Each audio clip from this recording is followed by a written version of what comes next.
In the vibrant heart of Igbo land, there lived a woman named Nneka.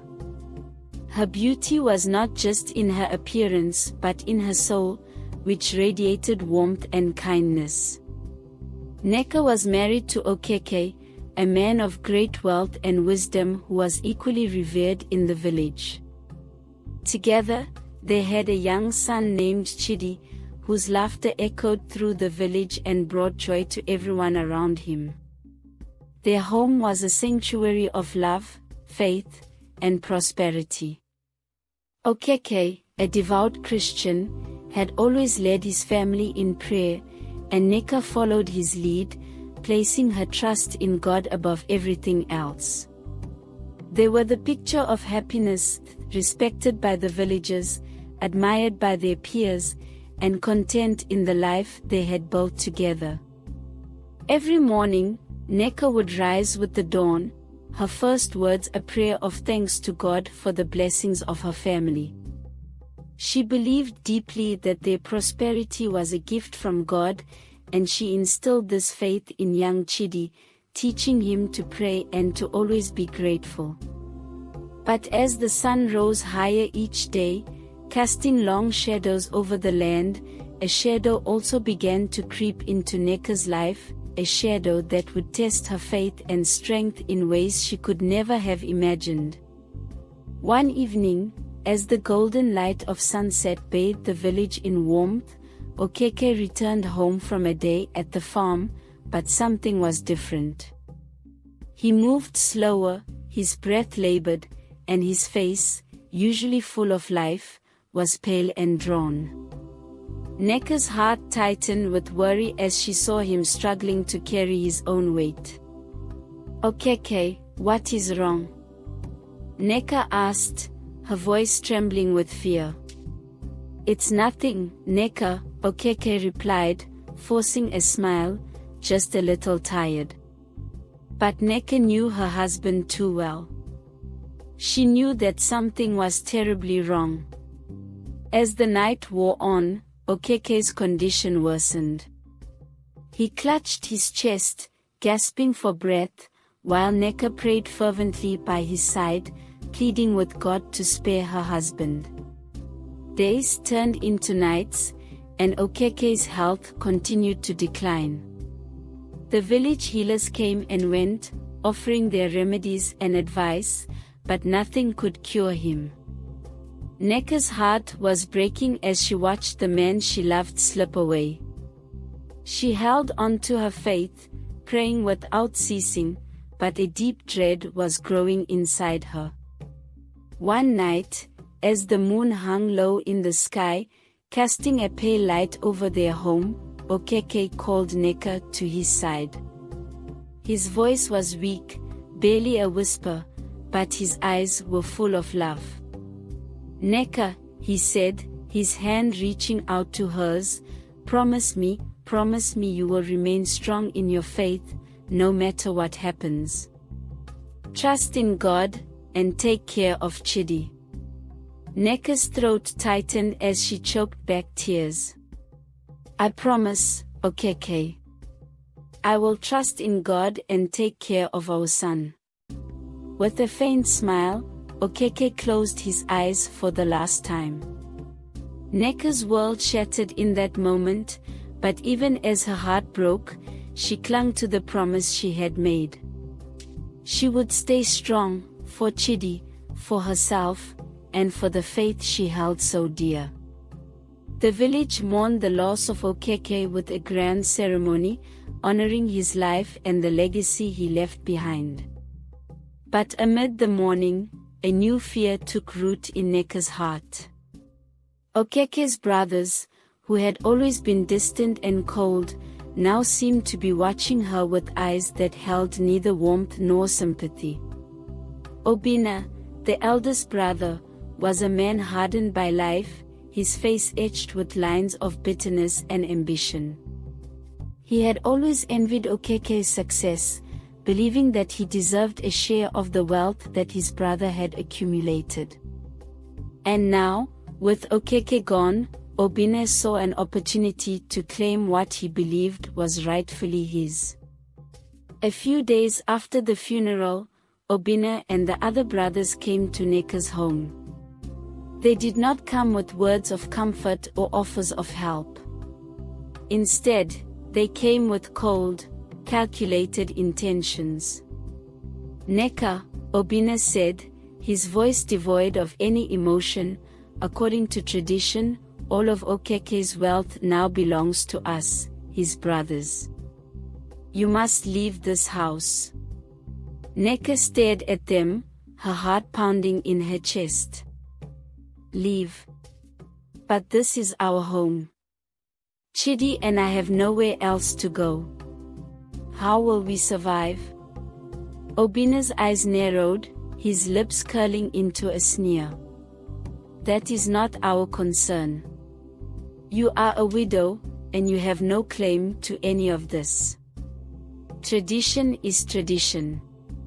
Nneka fell to her knees, tears streaming down her face as she pleaded with them. "Please think of Chidi. He is your brother's son. Don't take everything from us." But her pleas fell on deaf ears.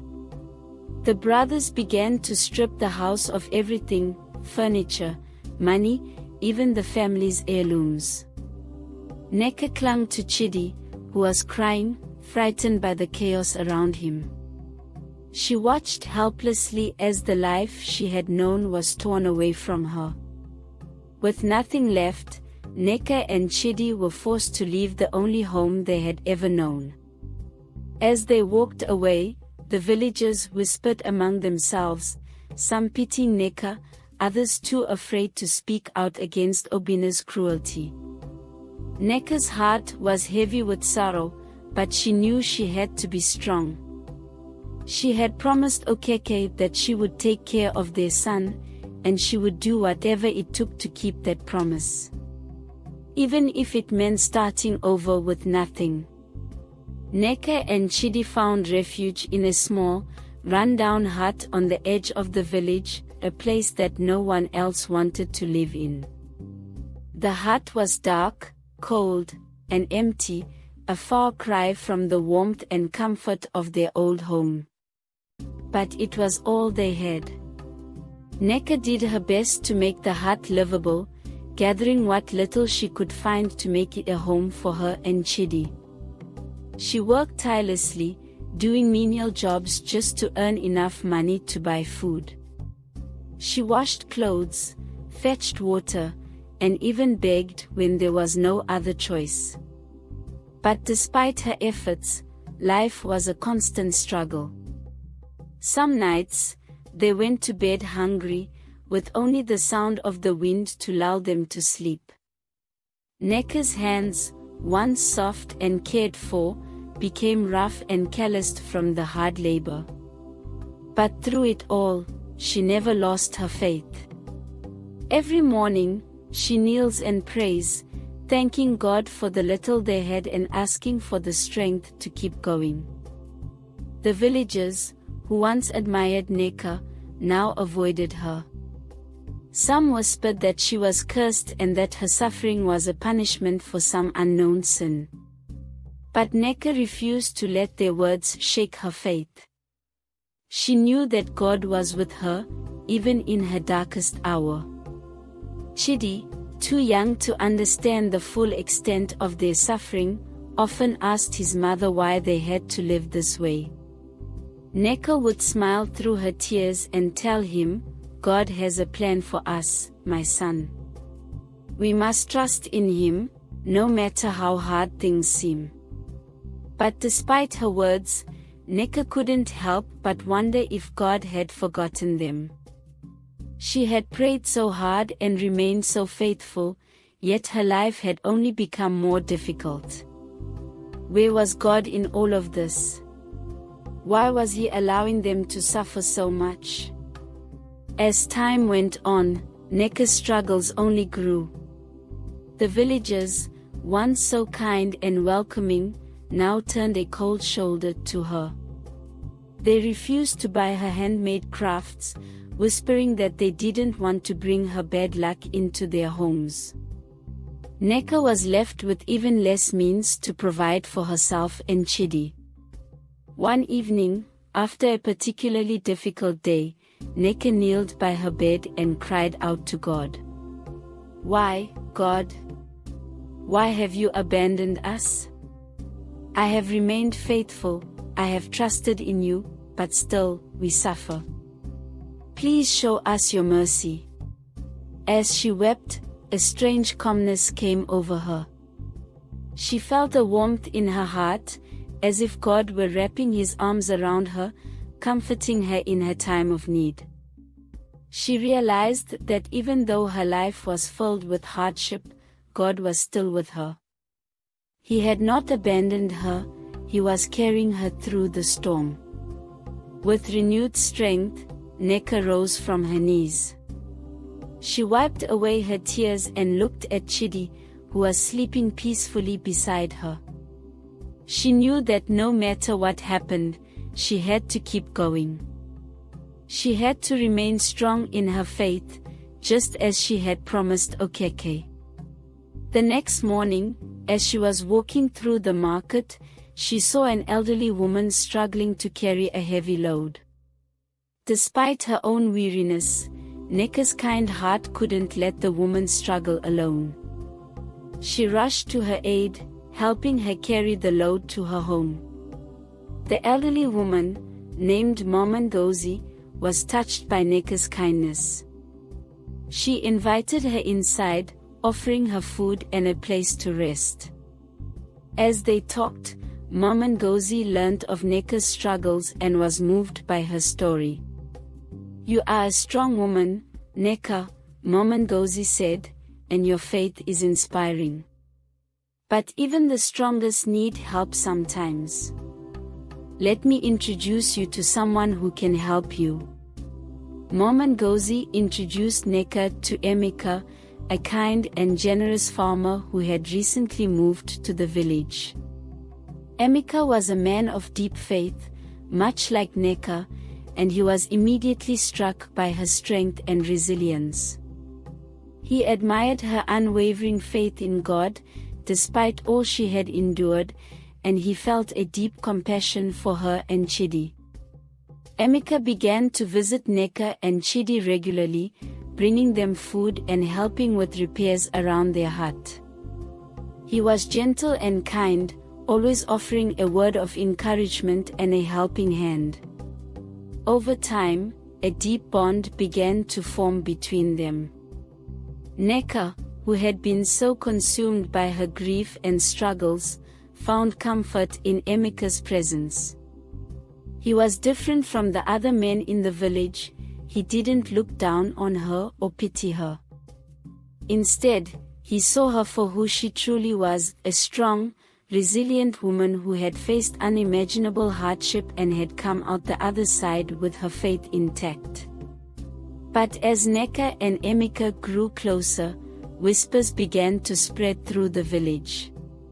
Some of the villagers, still steeped in the old ways, began to gossip about Nneka's relationship with Emeka. They accused her of forgetting Okeke too quickly and of dishonoring his memory by moving on with another man. Nneka was deeply hurt by these accusations. She had loved Okeke with all her heart, and his memory would always be a part of her. But she also knew that life had to go on and that God had brought Emeka into her life for a reason. She prayed for guidance, asking God to show her the way forward. One night, as she was praying, she felt a deep sense of peace wash over her. She realized that she didn't need the approval of the villagers or anyone else. She only needed to follow the path that God had laid out for her. And if that path included Emeka, then she would trust in God's plan. Just as things seemed to be improving for Nneka and Chidi, the darkness from their past returned. Obina, Okeke's eldest brother, had been watching from a distance, his bitterness festering into something far more dangerous. He couldn't stand the thought of Nneka finding happiness again, especially with another man. One night, Obina came to Nneka's hut, his face twisted with anger and malice. He pounded on the door, waking Nneka and Chidi from their sleep. "Nneka," he shouted, his voice filled with venom. "You think you can forget my brother so easily? You think you can just move on with another man? You dishonor Okeke's memory." Nneka, frightened but determined, opened the door and faced Obina. "I have not forgotten Okeke, and I never will. But I must live my life. God has brought Nneka into my life, and I trust in his plan." Obina's eyes blazed with fury. "You belong to us, Nneka. You have no right to be with another man. You are nothing without us." Nneka stood her ground, her faith giving her strength. "I belong to no one but God. And he will guide me, just as he has guided me through all the trials I have faced." Obina, seeing the strength in Nneka's eyes, realized that he could no longer control her. His threats and anger had no power over her anymore.